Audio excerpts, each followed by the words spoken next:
Comme vous le savez probablement, un 737 400 s'est écrasé ce matin à l'approche à Vilnius. Il va sûrement y avoir pas mal de choses qui vont être dites à ce sujet. Je vous propose une vidéo très courte afin de vous parler notamment de l'approche stabilisée. Pourquoi? Parce que DHL a beaucoup fait parler d'elle ces derniers temps, avec notamment une volonté russe apparemment bien de mettre des colis piégés, ce qui risque forcément d'alimenter le débat sur les causes de cette approche dont nous n'aurons vraiment les résultats, bien au mieux que d'ici plusieurs mois. Cela va être long, comme toujours dans l'aviation, car il faut trouver la raison mère. Néanmoins, de nos jours, vous avez des sites comme Flightradar qui vous permettent en temps réel de connaître la position, l'altitude et surtout la vitesse et la vitesse verticale d'un aéronef.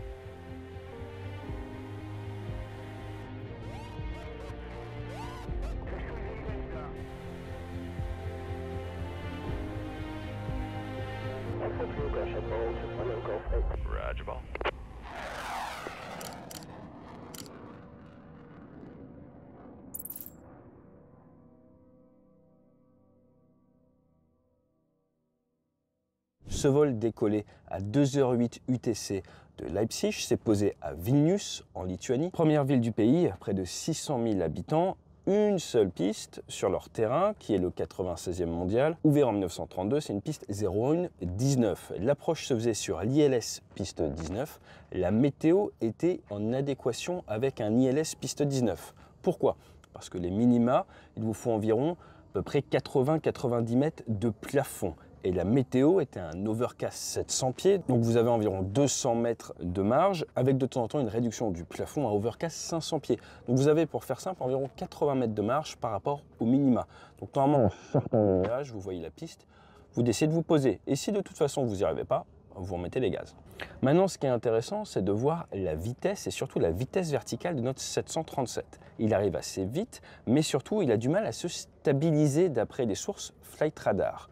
Regardez, et en prenant bien conscience du fait qu'il y a du vent ce jour-là, on a un vent du 180 pour environ 17 nœuds, et donc cela va influer sur votre vitesse sol dont nous disposons avec Flightradar. Par contre, cela ne va pas beaucoup influencer sur notre vitesse verticale, car l'approche se fait normalement à 5,2%, et je vais vous montrer à quoi ça correspond en termes de vitesse verticale. À 3425 pieds, on est à 250 nœuds de vitesse sol et on a 1730 pieds de vario. À ce moment-là, ce n'est pas encore catastrophique, tout va bien, on est haut, mais vous allez voir, on va garder beaucoup de variomètres. À 1575 pieds, donc à 1000 pieds au-dessus du sol, normalement il faut être stabilisé, on est à 178 nœuds, ce qui est rapide en vitesse sol, surtout avec du vent de face, et on a 832 pieds vario. Jusque-là, j'ai envie de vous dire, ça va encore. On est rapide, mais on va pouvoir freiner. Par contre, à 1325 pieds, on est à 161 nœuds, 960 pieds vario, jusque-là ça va. 1000 pieds, on est à 151 nœuds, la vitesse est maintenant cohérente, proche d'une vitesse de référence cohérente avec ce type d'avion, mais on a 1152 pieds vario. À 850 pieds, vous avez 1344 pieds vario. À 650 pieds, vous avez 1152 pieds vario. Alors, vous allez me dire, tout ça, ça fait beaucoup de chiffres, mais à quoi ça sert?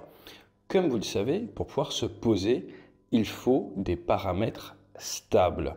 Nous avons fait évoluer la culture de la sécurité dans l'aérien et désormais, vous devez, en tant que pilote de ligne, vous poser la question suivante: est-ce que mon approche est stabilisée?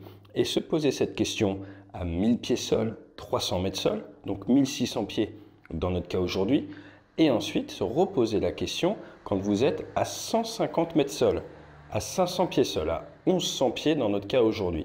Et ensuite, juste avant de vous poser, les critères qui viennent définir ce qu'est une approche stable sont définis par vos standards operating procedures, ce qu'on appelle les SOP, qui sont propres à chaque compagnie. Pour faire très simple, ils sont différents que vous soyez à 1000 pieds sol ou à 500 pieds sol. C'est comme des fenêtres dans le ciel qui, plus vous vous rapprochez de la piste, moins ils sont permissifs. Donc généralement, à 1000 pieds sol, il ne faut pas moins de 5 nœuds par rapport à votre vitesse de référence et pas plus de 20 nœuds, sinon vous n'aurez pas le temps de freiner.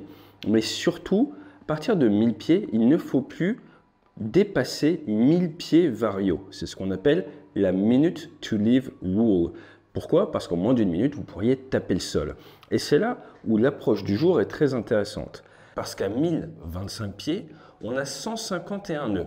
Et en théorie, avec une pente à 5,2%, on devrait être aux alentours des 780 pieds vario. Or, notre équipage est à 1150 pieds vario.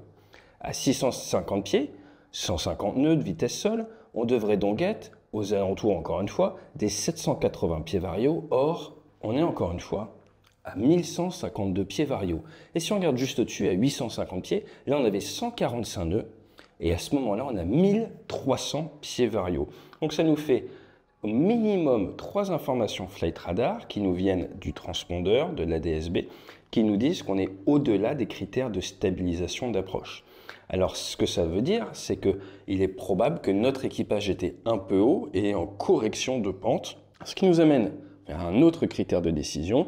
Par rapport à un ILS, il y a ce qu'on appelle des dots, des points. Si vous êtes à plus de 1 dot, si vous n'êtes pas assez aligné, vous devez remettre les gaz. À noter également, l'équipage était avec l'approche qui les a transférés vers la tour à 4 nautiques et ils n'ont jamais contacté la tour, ce qui peut être soit synonyme de soucis à bord, incendie, électrique, panne fulgurante, ou alors tout simplement de saturation mentale, d'être derrière l'avion, de tunnelisation mentale, donc de ne pas avoir la charge mentale, la bande passante, si vous voulez, nécessaire pour gérer le contrôle. Plusieurs options sont donc ouvertes, l'option d'un problème à bord, l'option également d'une mauvaise stabilisation de l'approche. La data à l'heure actuelle nous fait penser, et en tout cas confirme que nous ne sommes pas dans un cas d'approche stabilisée, ce qui aurait dû amener une remise des gaz.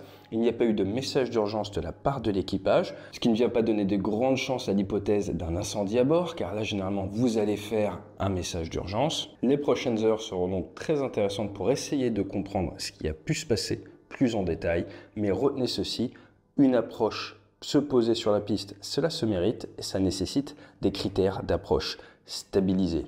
Si vous ne respectez pas ces critères, souvent ça peut passer, mais de temps en temps, et on le voit assez régulièrement ces dernières années avec les avions de fret, ça finit long au niveau de la piste, ça sort de piste, ou alors ça peut poser court, mais c'est beaucoup plus rare. Donc attendons le compte rendu complet d'ici une bonne année, car il y a sûrement de grandes leçons à apprendre de cet événement qui à l'heure actuelle, à minima, fait un mort dans l'équipage. Allez, fly safe.